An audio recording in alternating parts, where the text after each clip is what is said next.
আমরা একটা জিনিসে একমত যে আমরা কারোর বৈধ ভোটাধিকার কোনোভাবে যদি কেড়ে নেওয়া হয় সেই চক্রান্তের বিরুদ্ধে আমরা আজকে প্রতিরোধ করে তোলার জন্য এখানে এসেছি। কারণ আমরা ভয় পেয়ে সব জোগাড় করেছি, কিন্তু সাধারণ মানুষ, প্রান্তিক মানুষ, তাদের সবার কাছে কার্ড থাকে না।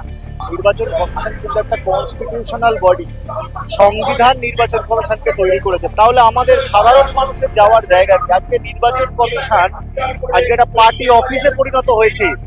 তারা কাজ করছে বিজেপিকে ভোটে জেতাতে।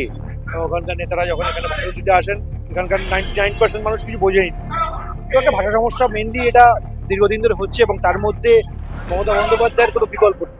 ভোট দেওয়ার সাংবিধানিক অধিকার কেড়ে নিতে দেব না, এই দাবিতে কিন্তু আজকে দেশ বাঁচাও গণমঞ্চ ঠিক ডালকুশিতে যে অফিস আছে নির্বাচন কমিশনের যে অফিস, তার সামনে কিন্তু একটি ধর্ণা মঞ্চের আয়োজন করেছে। আমার ক্যামেরা পার্সনকে একবার বলবো সেই চিত্র দেখাতে, যে ইতিমধ্যে এসআইআর আমরা জানি সবাই যে বিহারে চালু হয়েছে এবং তার পরবর্তী সেকেন্ড ডেস্টিনেশন কিন্তু পশ্চিমবঙ্গ। এই পশ্চিমবঙ্গে কিন্তু এসআইআর চালুর জন্য কিন্তু আজকে নির্বাচন কমিশনের একটি বিশেষ দল কিন্তু এই অফিসে আজকে এসে উপস্থিত হয়েছেন, এবং তারই প্রতিবাদে কিন্তু আজকে দেশ বাঁচাও গণমঞ্চের তরফ থেকে একটি ধর্ণা মঞ্চের যে প্রতিবাদ করার জন্য একটি মঞ্চ তৈরি করা হয়েছে, এবং সেখান থেকে তারা স্পষ্ট জানাচ্ছে যে বাংলার মাটি দুর্জয় ঘাঁটি এবং এখানে এসআইআর চালু করতে দেব না, এবং তার সত্ত্বেও সাধারণ মানুষের যে ভোটাধিকার সেই ভোটাধিকার কিন্তু যেতে দেব না, এবং তার সঙ্গে সঙ্গে যে এসআইআর নামে ভোটপথে এনআরসি করা হচ্ছে বলেও কিন্তু তারা দাবি করছে। এবং তারা আরো কি বলছেন শোনাবো আপনাকে। দেখুন, আমরা দেশ বাঁচাও গণমঞ্চ বিভিন্ন মতের যা মানুষজন একত্রিত হয়েছে। আমরা একটা জিনিসে একমত যে আমরা কারোর বৈধ ভোটাধিকার কোনোভাবে যদি কেড়ে নেওয়া হয় সেই চক্রান্তের বিরুদ্ধে আমরা আজকে প্রতিরোধ করে তোলার জন্য এখানে এসেছি। কারণ বিহারে আমরা দেখেছি যে নানান সমস্যা ওরা সৃষ্টি করেছে, এবং আলটিমেটলি সুপ্রিম কোর্টও বলেছে যে যা করেছে নির্বাচন কমিশন সেটা ঠিক নয়, এবং সেই অবধি যেসব কাগজ ওরা চাইছিলেন সেই সব কাগজ তো সবার কাছে থাকে না। আমার কাছে হয়তো আছে, কারণ আমরা ভয় পেয়ে সব জোগাড় করেছি, কিন্তু সাধারণ মানুষ, প্রান্তিক মানুষ, তাদের সবার কাছে কার্ড থাকে না। এবং আলটিমেটলি যেটা আধার কার্ডকে বৈধতা দেওয়া হয়েছিল অ্যাজ মানে পরিচয়পত্র, সেরকম আমাদের এখানে কি চক্রান্ত করবে আমরা জানি না। এবং যেটা আমরা বলছি যে ডেফিনেটলি একটা ভোটার তালিকা সংশোধন করতেই পারে, কিন্তু সেটা একটা সময় জুড়ে, সেটা এরকমভাবে পরিকল্পিতভাবে নয় যে যেখানে ভোট আসন্ন সেখানে গিয়ে তড়িঘড়ি 1-2 মাসের মধ্যে এটাকে আমূল পরিবর্তন করে দেওয়া। এসআইআর করে যেটা প্রচেষ্টা করা হচ্ছে, আমাদের মনে হয়েছে যে এনআরসি কে ঘুরপথে কায়েম করা, সেটার বিরোধিতা করছি। আমরা চাই যে যাই করা হোক যেন বৈধ ভোটারদের নাম তালিকা থেকে তালিকা থেকে বার না করে দেওয়া হয়। এটার প্রচেষ্টা ওরা করছে, এবং নানাভাবে ওরা বিভিন্ন ভাবে কোনো একটি দলমতে বা দলের জন্য কাজ করছেন বলে আমরা মনে করি। আমরা সাধারণ নাগরিক, আমি এখানে কোনো পলিটিক্যাল রাজনৈতিক দলের জন্য আসিনি, আমি এখানে এসেছি আমাদের নাগরিকদের স্বার্থ। সুপ্রিম কোর্ট যেখানে এসআইআর নিয়ে প্রশ্ন চিহ্ন তুলছে, সেই জায়গাটাতে নির্বাচন কমিশন এখনো কিন্তু এসআইআর দেখুন, নির্বাচন কমিশন বিজেপির পার্টি অফিসে পরিণত হয়েছে। নির্বাচন কমিশনের যেটা দায়িত্ব, সাংবিধানিক দায়িত্ব, নির্বাচন কমিশন কিন্তু একটা কনস্টিটিউশনাল বডি, সংবিধান নির্বাচন কমিশনকে তৈরি করেছে। ভারতবর্ষে খুব কম বডি আছে যেটা কনস্টিটিউশনাল বডি। নির্বাচন কমিশন সেটা একটা। নির্বাচন কমিশনের থেকে আমরা নিরপেক্ষতা প্রত্যাশা রাখি। নির্বাচন কমিশন, সুপ্রিম কোর্টের মতো প্রতিষ্ঠান যদি বিকিয়ে যায়, তাহলে আমাদের সাধারণ মানুষের যাওয়ার জায়গা কি? আজকে নির্বাচন কমিশন আজকে একটা পার্টি অফিসে পরিণত হয়েছে। তারা কাজ করছে বিজেপিকে ভোটে জেতাতে। আজকে বাংলায় যে দীর্ঘদিন ধরে বিজেপির প্রকল্প এনআরসি করে বাঙালিকে রাষ্ট্রহীন করার, সেটার বাস্তবায়ন করতে আজকে নির্বাচন কমিশনের দপ্তরে নির্বাচন কমিশনাররা এসেছেন। বাংলার মানুষকে রাষ্ট্রহীন, গৃহহীন, কর্মহীন করে তাকে ডিটেনশন ক্যাম্পে পোড়াটা হলো মূল কাজ।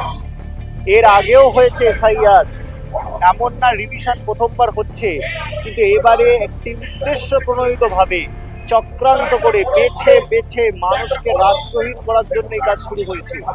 প্রথমবার আমরা জানতে পারছি যে একজন ভোটার সে একজন নাগরিক নাও হতে পারে। আমি একজন ভোটার কিন্তু আমি নাগরিক নই, আমি নাগরিক নই কিন্তু আমি ভারতবর্ষের ভোটার। এ কেমন ব্যাপার? এই পুরো সরকারটা চলছে শুধু পুঁজিপতিদের জন্য। সাধারণ খেটে খাওয়া মানুষ, প্রান্তিক মানুষ, শ্রমজীবী মানুষের কোনো স্থান নেই। আজকে এই এসআইআর করলে সবচেয়ে বেশি ক্ষতিগ্রস্ত কারা হবে? পরিযায়ী শ্রমিকরা, তারা বিভিন্ন রাজ্যে কাজ করছে। শুধু এই একটা কাজ করার জন্য ওদের বাড়িতে আসতে হবে, কাজ বাতিল করতে হবে। টাকাটা কে দেবে? সরকার দেবে তাদের ক্ষতিপূরণ? তারা যদি কাজ না করে তারা মাইনে পাবে না। আজকে তাদেরকে কাজ বাতিল করে আসতে হয়, ট্রেনে করে আসতে হয়, তাহলে পরে তাদের তো কাজ নষ্ট হবে, টাকা অপচয় হবে, তার খরচা কে দেবে? তারা খুব ভালোভাবে জানে যে মানুষ আসতে পারবে না। যে মানুষগুলো বাইরে আছে তাদের নাম এরা ভোটার তালিকা থেকে কেটে দেবে, এবং কেটে দেওয়ার পরে বলবে এরা তো অবৈধ অনুপ্রবেশকারী। অলরেডি নেতারা বলছে 2 কোটি রোহিঙ্গা, 2 কোটি অনুপ্রবেশকারীকে পশ্চিমবঙ্গকে তাড়াবো। আমার একটা ছোট্ট প্রশ্ন, এসআইআর বিহারে হয়েছে, 65 লক্ষ নাম বাদ গেছে। 65 লক্ষের মধ্যে কটা রোহিঙ্গার কটা বাংলাদেশি অনুপ্রবেশকারীর নাম আছে তা কিন্তু নির্বাচন কমিশন আমাদেরকে জানায়। সুপ্রিম কোর্ট এসআইআর নিয়ে সন্দেহ প্রকাশ করার সত্ত্বেও কিন্তু নির্বাচন কমিশন এসআইআরটা লাগু করার জন্য এবং তাদের একটা টিম পশ্চিমবঙ্গে চলে এসেছে। নির্বাচন কমিশন তো আমাদের রাজ্য সরকারের হয়েই কাজ করছে, এটা আমরা সবাই দেখতেই পাচ্ছি, কিন্তু এটা আমাদের কি বলবো দুর্ভাগ্য। আজকে নির্বাচন কমিশনকে নিরপেক্ষ থাকা উচিত সবসময়, এবং আমরা দেখে এসেছি বিজেপি এটা নানান রকম চক্রান্ত দীর্ঘদিন ধরে ভোটে জেতার জন্য ভোটে জিততে পারছে না। বাংলায় একটা ভাষা সমস্যা তো আছেই, আমরা সকলেই জানি। ওখানকার নেতারা যখন এখানে ভাষণ দিতে আসেন, এখানকার 99% মানুষ কিছু বোঝেই না। তো একটা ভাষা সমস্যা মেনলি এটা দীর্ঘদিন ধরে হচ্ছে, এবং তার মধ্যে মমতা বন্দ্যোপাধ্যায়ের কোনো বিকল্প নেই। আজকে বিজেপি এতদিন ধরে স্ট্রাগল করছে কিন্তু কোনো ফেস তৈরি করতে পারেনি মমতা বন্দ্যোপাধ্যায়ের বিরুদ্ধে দাঁড় করাবে। তো এটা একটা বড় বিফলতা আমি বলতে চাই বিজেপি। এবং দীর্ঘদিন ধরে এই প্রচেষ্টার মাধ্যমে যখন দেখছে পারছে না কিছুতেই বিজেপি এখানে আসছে, তখন নির্বাচন কমিশন আরও নানা রকম যে সরকারি এজেন্সি রয়েছে, ইডি বলুন, সিবিআই, সবাইকে লাগিয়ে একটা চক্রান্ত করার চেষ্টা, সেটাই আর কিছুই না। এটা সেটারই একটা পার্ট। কোনোভাবে তাহলে পশ্চিমবঙ্গে নরেন্দ্র মোদী বা বিজেপি সরকার আসতে পারছে না, সেই কারণেই এই সমস্ত পরিকল্পনা নিয়ে। একদম, এটা ছোট বাচ্চারাও বলছে যে সেই কারণেই আজকে সম্ভব হচ্ছে না, এবং সেই কারণেই এই ধরনের নানা রকম এজেন্সিস দিয়ে নির্বাচন কমিশনকে দিয়ে এখন নির্বাচন কমিশনকে সত্যি মানে এই জায়গায় নামতে হচ্ছে যেখানে নির্বাচন কমিশনের অনেক দায়িত্ব থাকে, নিরপেক্ষ থাকার। বিজেপি বলছে এসআইআর হচ্ছে শুধুমাত্র ন্যায্য যে ভোটার শুধু তাদেরকে বেছে নেওয়ার একটা পদ্ধতি, কিন্তু দেশ বাঁচাও গণমঞ্চ এত উদ্বিগ্ন কেন, যার জন্য ইলেকশন কমিশন অফিসের সামনে সকাল সকাল একেবারে ধর্ণা মারছে? প্রথম কথা হচ্ছে, ভোট দেবার অধিকার সেটা জন্মায় ভারতবর্ষের নাগরিকত্ব সঙ্গে। আমি ভারতবর্ষে জন্মেছি, আমার সেই ভোটাধিকারের অধিকার কেড়ে নেওয়ার যে একটা ব্যবস্থা ইসিআই করছে, এবং ইসিআই তো সমস্ত সন্দেহের ঊর্ধ্বে নয়। আমরা দেখছি গত বেশ কয়েক বছর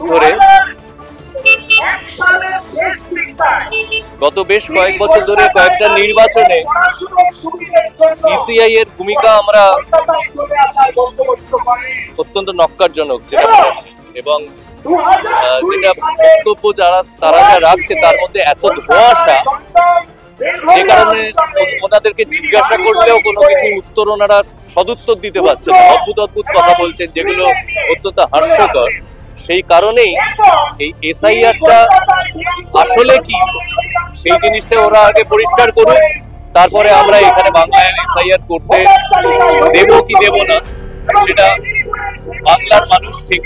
সেই কারণেই আজকে এখানে প্রতিবাদ সভা। রাহুল গান্ধী যে ভোট চুরির অভিযোগটা করেছে তার সঙ্গে কি এসআইআর এর কোনো সম্পর্ক আছে?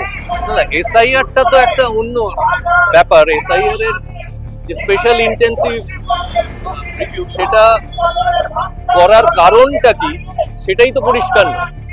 কারণ বিহারে আমরা যেটা দেখছি, এবার যেটা বাংলাতেও তারা কার্যকর করতে চলেছে, যে এই যে 68 লক্ষ মানুষের ভোটাধিকার তারা ডিভোটার করে দিলেন, অর্থাৎ তাদেরকে নাগরিকত্ব তাদের ভারতবর্ষ থেকে চলে গেল। এটাই কিন্তু আসল ঘটনা, আসল উদ্দেশ্য। সেইটা সঠিক পদ্ধতি নয় এবং এত তাড়াহুড়ো করে এগুলো করা যায় না, এবং যে যেভাবে ওনারা করছেন সেটার মধ্যে অনেক গলদ রয়েছে, সেগুলো কিন্তু চোখে আঙুল দিয়ে দেখানো হয়েছে। কাজেই আমরা এর প্রতিবাদ প্রতিরোধ দুটোই করছি। এরকম অভিযোগ হচ্ছে, কিভাবে এটা কারোর যদি নাগরিকত্ব না থাকে, তাকেই যদি অধিকারকে ছড়িয়ে নেওয়া হয়, তাহলে তো ন্যাচারালি তাদেরকে ডিভোটার করে দেওয়ার পরে তাদের নাগরিকত্ব চলে যাবে। এটাই আমরা আশঙ্কা করছি এবং সেটা সত্যি হতেও পারে, সেটাই জন্যই আমরা